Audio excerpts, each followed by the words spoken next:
నమస్తే. ఇవాల్టి వార్తలకు స్వాగతం. రేవంత్ రెడ్డి వచ్చిన తర్వాత రైతులకు ఏం మేలు చేయలేదు. మాకు బోనస్ లేదు, రుణమాఫీ లేదు, ఏది లేదు. రుణమాఫీ అందరికీ చెయ్యాలే, 100కి 90% మందికి కాలేదు. కేసీఆర్ ఉన్నప్పుడే బాగుండే. రైతును రోడ్డు మీద పడకుండా చేశాడు.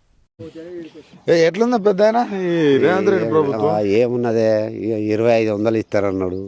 అవి గ్యాస్కి 500 అది లేదు. రుణమాఫీ అన్నారు, కొందరికి అయినాయి, కొందరికి కాలేదు. ఎట్లుంది రైతుల పరిస్థితి? మెయిన్ గా రైతులకు ఏం లేదు, ఏం మేలు చేయలే. రైతులకు ఏం చేస్తాడు? అన్ని చేసినాడు. ఏం చేసిండు? బోనస్ ఇస్తాడు. బోనస్ మాకు బోనస్ లేదు, రుణమాఫీ లేదు, ఏది లేదు. అంతేనా? రుణమాఫీ చేస్తానంటే నువ్వేమో లేదని అంటావు. ఎట్లుంది మొత్తానికి పరిపాలన? కొందరికి చేసిన వాళ్ళకి చేసిండు రుణమాఫీ, కొందరికి అయినాయి, కొందరు మొత్తుకుంటారు. 100% చేసినా నేను రైతులను మంచిగా చూసుకుంటాను అంటాడు. అంటే 100కు 90% అట్నే ఉన్నారు. 10% అయ్యారు. మీ పింఛన్లు ఎట్లున్నాయి? మా పింఛన్లు ఏమున్నాయి, అప్పటి పింఛన్లే ఉన్నాయి. అప్పుడు పింఛన్లే. కేసీఆర్ ఉన్నప్పుడు మంచిగా ఉండనా? ఇప్పుడు ఆయన అంటే ఒకటి, ఆయన సరే ఏ తిన్నాడో ఏం తాగిండో ఎక్కడన్నా అమ్మిండో ఏం చేసిండో మనకు తెలియదు, కానీ ఆయన రైతులకు మాత్రం ఒకటి మంచిగా చేసిండే.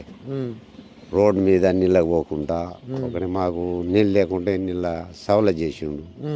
ప్రాజెక్టులు అయినాయి ఇక్కడ కొన్ని, దాని ద్వారా కొంచెం బోర్లు పంటలు కూడా మంచిగా ఉన్నాయి. అంత ముందు ఆ 10 ఏళ్ళకి ముందు ఎట్లుండే? అప్పుడు కాలం మంచిగా లేకుండే, లేదు నీళ్ళు లేకుండే. జర ప్రాజెక్టులు అయినాయి, కాలువలు, బోర్లతోటి దాంతో దీంతో పంటలు మంచిగా ఉన్నాయి. ఈ ఫ్రీ బస్సు, తులం బంగారం, ఫ్రీ బస్ ఉన్నది. సీట్లకు ఉన్నదన్న మనకే ఉన్నది. అంతేనా? మన పల్లెటూరులో ఎన్నడో ఒకనాడు పోతాం. సీటు నౌకర్లు చేసి రేవంత్ రెడ్డి ఏమో ఇక తెలియదు, అదృష్టం. అంతేనా? ఇలా తులం బంగారం వచ్చేటట్టుంది.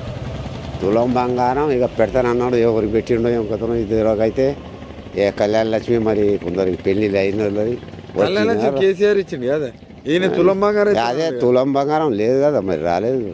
అంతే. ఇందిరా మిల్లు రాలేదు. వెయ్యి రాదా?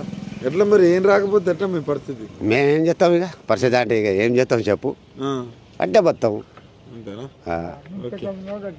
ఇంకేం చేసేది ఆయన